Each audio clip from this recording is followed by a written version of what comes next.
Welcome, doctors, to the PLAB 2 preparation series. Today, we'll cover the essential topic of psychosis. Let's dive into understanding and approaching psychosis in a clinical setting. Psychosis is a mental health condition where the individual loses contact with reality. Key symptoms to watch for include hallucinations, where the patient may see or hear things that aren't there, delusions, which are strong beliefs in things that are not real, and disorganized thinking leading to incoherent speech or thoughts. Now, let's move on to the first-ranked symptoms of schizophrenia. These include auditory hallucinations, where the patient hears voices that speak to them or about them. Thought disorders like thought insertion, withdrawal, and broadcasting, where the patient feels their thoughts are being controlled or shared. There's also passivity phenomena, where the person feels their actions or feelings are being controlled by external forces. Lastly, delusional perception, where normal events are perceived as having special personal meanings. When questioning patients with psychosis, it's important to use open-ended questions to encourage a full response. Be non-judgmental and empathetic in your approach. Also observe their nonverbal cues closely. You can use phrases like, "Can you tell me more about what you've been experiencing?" Or, "How have you been feeling lately? And I'm here to help you. Please share what's on your mind." Next, let's explore hallucinations further. If a patient is experiencing auditory hallucinations, you can ask, "Have you been hearing voices when no one else is around?" Follow up with, "Can you describe the voices you hear, and what do the voices say?" For visual hallucinations, you might ask, "Have you seen things that others can't see?" Now let's talk about delusions. If a patient has persecutory delusions, you can gently ask, "Do you feel that someone is trying to harm or watch you?" For grandiose delusions, you could ask, "Do you believe you have special powers or abilities?"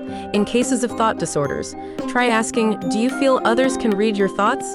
And finally, for delusional perception, ask, "Have you noticed ordinary things having special meanings for you?" It's important to assess the patient's insight into their condition. Start by asking, "What do you think might be causing these experiences?" Follow up with, "How have these experiences affected your life?" And ask about their willingness to accept help with, "Would you be open to receiving support to manage these feelings?" We must also assess risk in patients with psychosis. To assess risk to self, ask, "Have you had thoughts of harming yourself?" Or, "Do you feel life is not worth living?" For risk to others, ask, "Do you feel angry or wish to harm anyone?" And to assess their safety, you can ask, "Do you feel safe at home?" Or, "Is anyone hurting you?" Let's briefly discuss early intervention in psychosis, or EIP. EIP services are specialized UK services that support individuals experiencing a first episode of psychosis, typically aimed at those aged 14 to 35. Their goal is early identification and treatment to improve outcomes and reduce long-term disability. The key features of EIP services include early detection through community outreach and collaboration with GPs, schools, and families. They also offer comprehensive treatment such as medication management, cognitive behavioral therapy, family therapy, and support for physical health, education, and employment. In taking a holistic approach through early intervention in psychosis, we address the wider impact on the patient's life. This includes offering social and vocational support, providing assistance with education, and facilitating employment opportunities. There is a focus on recovery, helping individuals to maintain or regain their roles in society. We encourage patients to continue with their daily activities as much as possible, fostering a sense of normalcy and purpose. Preventing relapse is a key part of the early intervention in psychosis approach. Follow-up care is provided for up to 3 years, ensuring consistent support. This includes close monitoring of symptoms and making sure the patient adheres to their medication plan. The outcomes we aim for are improved clinical results, fewer hospital admissions, and an enhanced long-term prognosis for the patient. When introducing the diagnosis to the patient, it's important to communicate gently. You can say, "Based on what you've shared, it seems you might be experiencing psychosis." Follow this with reassurance, such as, "Many people go through this, and with the right help, it can be managed effectively."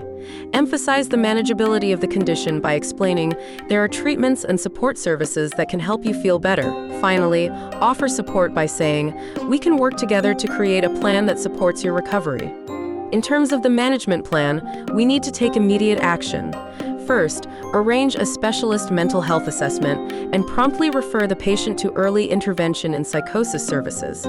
If appropriate, initiate antipsychotic medication. offer psychological interventions such as cognitive behavioral therapy and family therapy to help the patient manage their condition holistically. Supportive care is equally important, including addressing the patient's physical health needs and providing social and vocational support to enhance recovery. When communicating with the patient, it's crucial to explore their symptoms in detail. You might ask, can you share more about what you're experiencing? It's also important to explain psychosis in a way they can understand. For example, sometimes people see or hear things when they're under stress. Offer help by saying, we have treatments that can help you manage these experiences. Finally, encourage collaboration by asking, would you like to discuss some options that might help? It can be helpful to have some supportive phrases at hand when speaking with patients. For example, showing empathy with, "It sounds like this has been very challenging for you." Provide reassurance by saying, "You're not alone, we're here to support you." Encourage the patient by stating, "You've taken an important step by coming in today." And normalize their feelings with, "Many people experience similar feelings during tough times."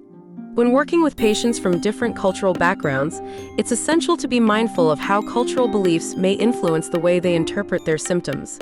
Ask clarifying questions like, "What does this experience mean to you?"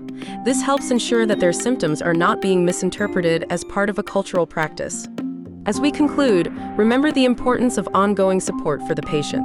Emphasize the need for continuous care and maintain an open, empathetic dialogue. Collaboration is key. Work with the patient, their family, and the multidisciplinary team to provide comprehensive care. Finally, highlight the benefits of early intervention in psychosis, such as improved outcomes and long-term stability for the patient. For further information, refer to the NICE guidelines on managing psychosis and schizophrenia. You can also find clinical resources through the Royal College of Psychiatrists. For specific local support, reach out to early intervention and psychosis services in your area. Please like and subscribe to TuringMedSchool. Good luck with your preparation.